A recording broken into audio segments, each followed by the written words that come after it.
Hi, ചിഞ്ചുട്ടിയുടെ table ടെന്നീസിൻ്റെ sir കുറച്ച് ദിവസമായി ചിഞ്ചുട്ടിനെയും കൂട്ടിയിട്ട് ക്ലബ്ബിൽ വരാൻ പറയുന്നു. അങ്ങനെ നമ്മൾ ചിഞ്ചുട്ടിക്ക് സർപ്രൈസ് കൊടുക്കാൻ വേണ്ടിയിട്ട് ഇന്ന് ചിഞ്ചുട്ടിൻ്റെ ക്ലബ്ബിൽ പോയി. പക്ഷേ നമ്മൾ പോലും ഞെട്ടിപ്പോയി.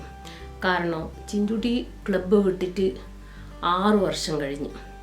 ഒരുപാട് കൊല്ലം കളിച്ചിട്ട് 2018 ആക്സിഡൻ്റ് ആയതിന് ശേഷം ചിഞ്ചുട്ടി കളിക്കാൻ പോകാൻ പറ്റിയിട്ടില്ല. പക്ഷേ ഒരു 2-3 കൊല്ലം കഴിഞ്ഞപ്പോൾ ഒരു ദിവസം ഒരു ബർത്ത്ഡേക്ക് ചിഞ്ചുട്ടി പോയിരുന്നു. ഇപ്പം അതിന് ശേഷം ഒരു 2-3 കൊല്ലമായി ചിഞ്ചുട്ടി ആ ഭാഗത്തേ പോവാത്ത. അപ്പോൾ അവിടെ പോയപ്പോൾ കുറേ കുഞ്ഞു കുട്ടികളാണ്.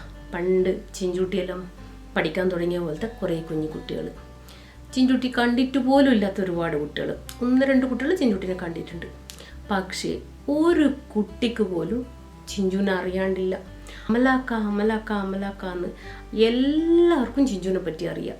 ചിഞ്ചുട്ടിൻ്റെ TT സാറ് അത്രക്കും ചിഞ്ചുട്ടിനെ പറ്റിയിട്ട് കുട്ടികളോടെല്ലാം എപ്പോഴും സംസാരിച്ചിട്ടുണ്ട്. അങ്ങനെ കുട്ടികൾക്കെല്ലാം ഒരു പരിചയക്കുറവും ഇല്ലാണ്ട് വളരെ ഫെമിലിയറായിട്ടാണ് ചിഞ്ചുട്ടി ഉണ്ടായത്. അതുകൊണ്ട് തന്നെ ചിഞ്ചുട്ടിൻ്റെ സന്തോഷം ഒന്ന് പറയണ്ടേനു. കാരണം ഉള്ളിൽ കയറിയ ഉടനെ ഫസ്റ്റ് കാണുന്നത് ബോർഡിൽ കുറച്ച് ഫോട്ടോസ് ഉണ്ടായിരുന്നു. അതിൽ ചിഞ്ചുട്ടിൻ്റെ പണ്ട് പേപ്പറിൽ വന്ന ഒരു പേപ്പർ കട്ടിങ് ഉണ്ടായിരുന്നു.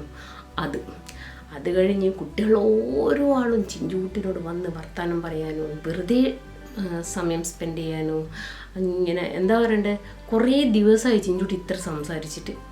അത്രയും ആ കുഞ്ഞുമക്കൾ ചിഞ്ചുട്ടിനെ കൊണ്ട് സംസാരിപ്പിച്ചിന്. പിന്നെ ചിഞ്ചുട്ടിൻ്റെ സാറിനെ കൊണ്ട് പറയേണ്ട ആവശ്യമില്ല. പണ്ട് മുതലേ ഫുൾ ജോളിയായിട്ടാണ് അവരെ ക്ലാസ് ഉണ്ടാവുക. നല്ല എഫേർട്ട് എടുത്ത് പ്രാക്ടീസ് ചെയ്യുകയും ചെയ്യും. പക്ഷേ അതേസമയം ഫുൾ ജോളിയായിട്ടുണ്ടാവുകയും ചെയ്യും.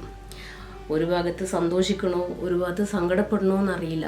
കാരണം ഇതുപോലത്തെ ഒരു സ്ഥലത്ത് ചിഞ്ചുട്ടി നല്ലോണമാണെങ്കിൽ എങ്ങനെ ഉണ്ടായിട്ടുണ്ടാവും എന്നുള്ള ഒരു സങ്കടം ഒരു ഭാഗത്ത്. പക്ഷെ എന്നാലും എത്രയോ മോശം കണ്ടീഷനിൽ നിന്ന് തിരിച്ച് ഈ നിലയിലെത്തി. ഒന്നുമില്ലെങ്കിൽ ആ സ്ഥലത്ത് പോയി അവിടെയുള്ള എല്ലാ കുട്ടികൾക്കും ഒരു പരിചയക്കുറവും ഇല്ലാണ്ട് പഴയ ചിഞ്ചുട്ടിനെ പോലെ തന്നെ അവിടെ പോയി നിന്ന് എല്ലാവരുടെ കൂട്ടത്തിൽ നിന്ന് സംസാരിക്കാനുള്ള ഒരു ഭാഗ്യം ആ ഒരു സിറ്റുവേഷനിലേക്ക് ദൈവം നമ്മളെ എത്തിച്ചു തന്നു. അങ്ങനെ എല്ലാവരും കൂടി ചിഞ്ചുട്ടിനെ കൊണ്ട് ബാറ്റൊന്ന് പിടിപ്പിച്ച്, പണ്ട് ഒരുപാട് കഷ്ടപ്പെട്ടിന് മാച്ച് ജയിക്കാൻ വേണ്ടിയിട്ട്, പക്ഷേ ഇന്ന് ഒരുപാട് കഷ്ടപ്പെട്ട് ആ ബാറ്റൊന്ന് പിടിക്കാൻ വേണ്ടിയിട്ട്. ഇനിയും മാറ്റങ്ങൾ ഉണ്ടാവുമായിരിക്കും. പഴയ പോലെ ചിഞ്ചുട്ടി പിന്നെയും കളിക്കുമായിരിക്കും. ഒരുപാട് നല്ല പ്രതീക്ഷകളോടെ ഇനിയും ഒരുപാട് നല്ല നല്ല കാര്യങ്ങൾ സംഭവിക്കുന്നുള്ള ഒരു വിശ്വാസത്തോടെ നമ്മളും ഇങ്ങനെ പോയിക്കൊണ്ടേയിരിക്കുന്നു. നമ്മൾ ചിഞ്ചുട്ടിക്ക് കൊടുത്ത ഈ സർപ്രൈസ് നിങ്ങൾക്ക് എല്ലാവർക്കും ഇഷ്ടമാവുകയാണെങ്കിൽ എൻ്റെ ഈ ചാനൽ സബ്സ്ക്രൈബ് ചെയ്യുക, സപ്പോർട്ട് ചെയ്യുക. ബൈ.